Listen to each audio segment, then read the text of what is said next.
ఓం శ్రీ గురుభ్యో నమ. గం గణాధిపతయే నమ. శ్రీమాత్రే నమ.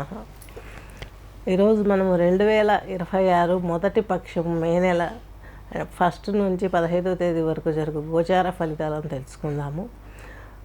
అలాగే ముందుగా మనకు ప్రధానంగా మనకు కావలసినటువంటి విద్యా, వివాహము, ప్రేమకు సంబంధించినటువంటి విషయాలు, అలాగే రుణాలు, అలాగే ధనం లభించటము, ఇలాంటివన్నీ, ఇంటికి సంబంధించి గృహయోగం ఉందా లేదా, ప్రమోషన్స్ ఉన్నాయా లేవా, ఇవన్నీ తెలుసుకోవడానికి ప్రతి రాశిని కూడా గమనించి మీకు చెప్పడం జరుగుతుంది. అలాగే మన దగ్గర ఈ యొక్క యోగాకు సంబంధించినటువంటి క్లాసులు కూడా జరుగుతున్నాయి. అలాగే మ్యూజిక్ థెరపీకి జరిగే క్లాసులు కూడా జరుగుతున్నాయి. ఇంట్రెస్ట్ ఉన్న వాళ్ళు కాంటాక్ట్ చేయగలరు.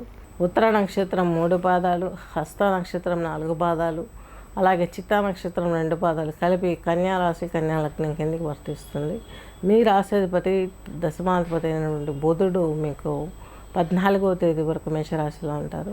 అలాగే 11వ తేదీ మీకు మీనం వదిలేసి ఈ యొక్క మేషంలోకి కుజుడు కూడా వస్తాడు. దీని మూలకంగా కొంచెం ఈ యొక్క కన్యారాశి వారికి కొన్ని ఇబ్బందులు ఎదురయ్యే అవకాశం ఉంది. ట్రావెల్ చేసేటప్పుడు జాగ్రత్తగా, ట్రావెలింగ్ చేసేటప్పుడు వెల్త్ అవన్నీ చూసుకొని డిసైడ్ చేసుకొని వెళ్ళండి. కొంచెం ఇబ్బందికరంగా కనిపిస్తుంది. దైవ బలం కోసం ప్రయత్నం చేస్తారు. దైవంకి ఎక్కువ దగ్గర అవ్వాలని ఎన్నో స్పిరిచువల్ వీడియోస్ చూడటం, అలాగే మంచి దానికి ఏం చేయాలా, ప్రోగ్రెస్ ఏం చేయాలా, మన భవిష్యత్తు ఏంటి, ఇవన్నీ ఆలోచించే వారికి ఒక సొల్యూషన్ దొరుకుతుంది ఖచ్చితంగా. ఎందుకంటే మీకు చతుర్థాధిపతి, సప్తాధిపతి అయినటువంటి బృహస్పతి మీకు దశమ కేంద్రంలో ఉన్నారు. అలాగే శుక్రుడు కూడాను మీకు ఒక మిథునంలోకి 14వ తేదీ వచ్చాడు. ఈ యొక్క వృషభ రాశి వదిలేసి మే నెల 1st పక్షంలో ఇద్దరు గురువులు కూడాను మీకు ఫేవరబులే. 2వ ఇంటి భాగ్యాధిపతి అయిన శుక్రుడు వ్యయంలోకి రావడం, ఈయన దశమ కేంద్రంలోకి రావడం ఫేవరబులే.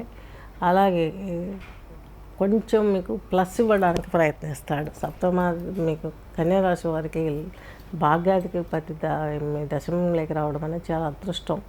కానీ 2వ ఇంటి భాగ్యాధిపతి అంటే ఇంట్లోకి అన్నీ సమర్చుకోగలుగుతారు. జాబ్స్ వచ్చే అవకాశం స్పష్టంగా ఉంది. ఉన్నతమైన పదవులు అందుకుంటారు. ఇల్లు, గృహము అమర్చుకునే అవకాశం చాలా స్పష్టంగా ఉంది. అలాగే తగిన డిసిషన్స్ మేధా సంపత్తి మీకు అందరికంటే ఎక్కువ ఎనర్జెటిక్, అలాగే ఎక్కువ తెలివితేటలు ఉన్నటువంటి గ్రహం ఏదైనా ఉందన్నా, రాశి ఏదైనా ఉందన్నా మనకు కన్యారాశి. వాళ్ళకి చాలా ఓపిక ఉంటుంది. అలాగే ఎక్కడ ఒగ్గాలో, ఎక్కడ నెగ్గాలో, ఎక్కడ తగ్గాలో అన్న టాలెంట్ ఉంటుంది.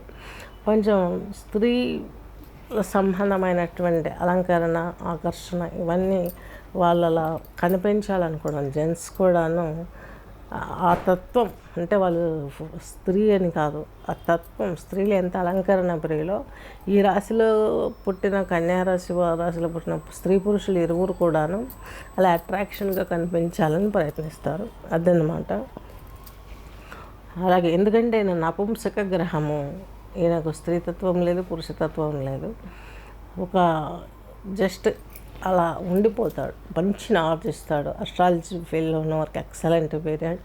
అలాగే పొలాలు కొనడము, స్థలాలు కొనడము, కొంచెం కన్స్ట్రక్షన్ ఫీల్డ్, ఎలక్ట్రానిక్స్, కమ్యూనికేషన్ స్కిల్స్కి సంబంధించినటువంటి సెటిల్మెంట్స్, వివాహం కాని వారికి వివాహం అవ్వడము, గృహయోగము, ఉద్యోగంలో ఉన్నతి స్థితి, చదువు ఎలిమెంటరీ స్టేజ్ నుంచి కూడాను ఒకే ధాటిగా చాలా హై నాలెడ్జ్ చదువులన్నీ చదువుతారు.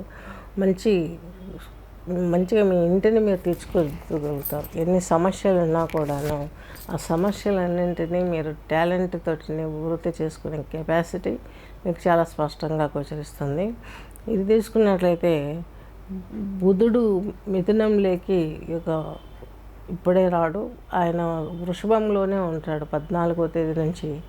అంటే ఈ పక్షం చివరిలో నుంచి కూడాను కుజుతో ఉన్నది వదిలేసి మీకు భాగ్యంలోకి బుధుడు వస్తాడు. మీ రాశాధిపతి, అలాగే దశమాధిపతి.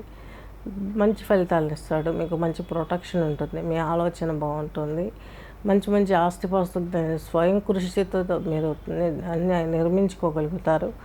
మీ కోరికలన్నీ తీర్చుకోగలుగుతారు. మీలో ఉన్న కొంచెం హెల్త్ ఇష్యూస్ని కూడా మీరు బయటపడేయగల కెపాసిటీ మీకు ఉంటుంది. స్వస్తి.